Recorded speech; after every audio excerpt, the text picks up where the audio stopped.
Musrenbang Desa Pandansari Kecamatan Ciawi dihadiri seluruh elemen masyarakat serta pemerintah Kecamatan Ciawi.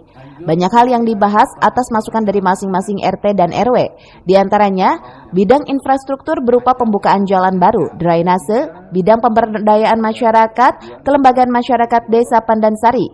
Sementara untuk bidang kesehatan memfokuskan selain sarana juga alat komunikasi untuk memudahkan koordinasi dalam pelayanan masyarakat. Dalam bidang pendidikan mengusulkan penambahan ruang kelas.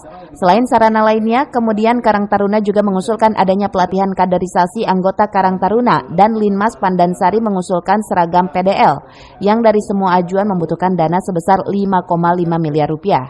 Dikarenakan tidak semua usulan dapat terakomodir terkait terbatasnya anggaran, maka nantinya akan dilakukan verifikasi lagi dengan mengacu pada skala prioritas. Sekcam Ciawi yang hadir menyampaikan harapannya untuk lebih memfokuskan pada pembangunan yang langsung berkenaan dengan kebutuhan masyarakat secara langsung.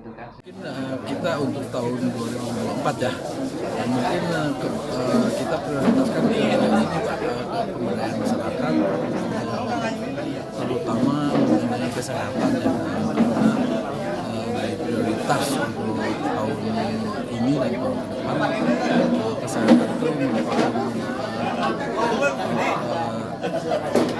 amanat dari pemerintah, terutama mengenai stunting dan ketahanan pangan. Jadi tentunya kalau kita menghimpun semua usulan dari masyarakat, kemungkinan tidak akan tercukupi anggaran desa karena kemampuan keuangan desa terbatas. Oleh karena itu, saya mendorong agar pertama, usulan-usulan yang sekiranya merupakan kebutuhan masyarakat secara luas itu diusulkan melalui musyawarah kecamatan untuk alokasinya dari anggaran pemerintah Kabupaten Bogor. Yang kedua, sebanyak-banyaknya kalau bisa ada kerjasama dengan pihak ketiga atau lalu dari pengusaha-pengusaha yang ada di Pandansari supaya bisa berkontribusi dalam pembangunan di wilayah Desa Pandansari. Dari Ciawi, Kabupaten Bogor, Tim Liputan melaporkan.